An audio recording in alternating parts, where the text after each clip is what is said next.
King Aldrich made his first on-screen talking appearance in the episode The Core and the King.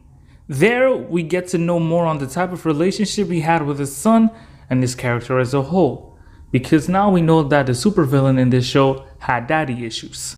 He is a king before Andrias and as such ruled over the land of Amphibia for centuries, before passing the torch over to Andrias.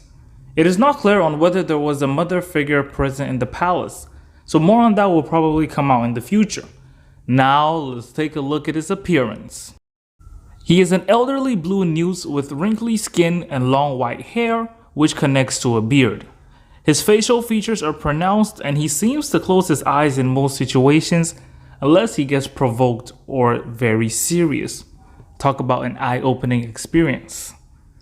He is clothed in royal amphibia garments and has a crown with this eye in the middle that's linked directly to the core. So anytime he wants to consult the core or anytime the core has a message for him, it comes up and then the eye moves a bit and then he gets it. So now let's take a look at his character. One word to describe this man, and that is ruthless. So we know that over the course of his rule, he maintained Utopia's age of prosperity, but it came at the devastating cost of conquering other worlds and stealing their resources. Talk about swiper no swiping.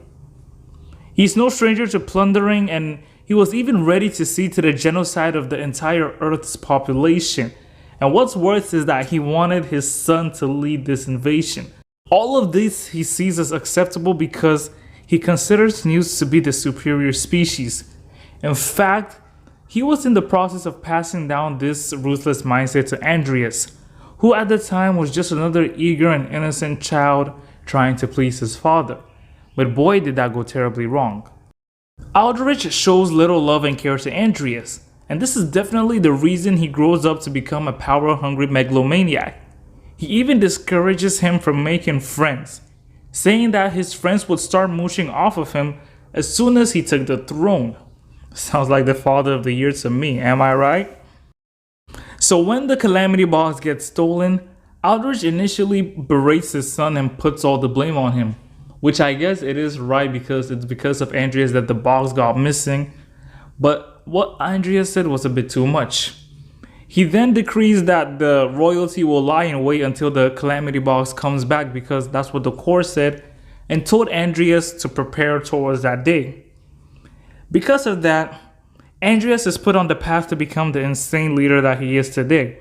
He immediately disowns both of his friends and basically starts the system of discrimination among the toads, newts, and frogs that we see today in present-day Amphibia. And if you do want a video on that, just let me know and I will get to it. He transforms into a cold and calculated leader, just as his father was and just as his father wanted him to be.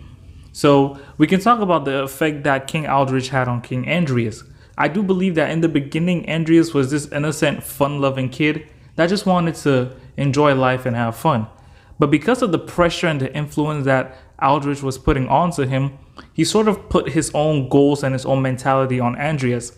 And because of that, because of all the pressure that was on Andrias, he was forced to make decisions that he didn't want to. And this led him to become who he is today. An evil leader that doesn't care about the views, the rights, the opinions of basically anyone. He believes newts are the best, so newts should be on top. And he's okay with invading worlds, even though we can see clearly that in the beginning, he was not okay with invading worlds. So that's the influence that Aldrich had on Andrias. And that's all stuff that happened pre-Amphibia. Let's talk about post-Amphibia Aldrich. So in the episode The Core and the King, we see that Aldrich is in fact alive. What we didn't see on screen is that after the events of the whole Calamity Box getting missing and Andrias becoming prince and the invasion, Aldrich had himself uploaded into the core, where he joined a collection of Amphibia's greatest minds. So I guess this is something that all great men of Amphibia passed through during those days. Whenever their time was up and I think they had to die or something, they just brought themselves to be uploaded into the core so that they could help the next king in line. And that's exactly what King Aldrich tells King Andrias, that he should trust the core and that the core will be his only guide through everything that he does. So through this, Aldrich is uploaded to the core.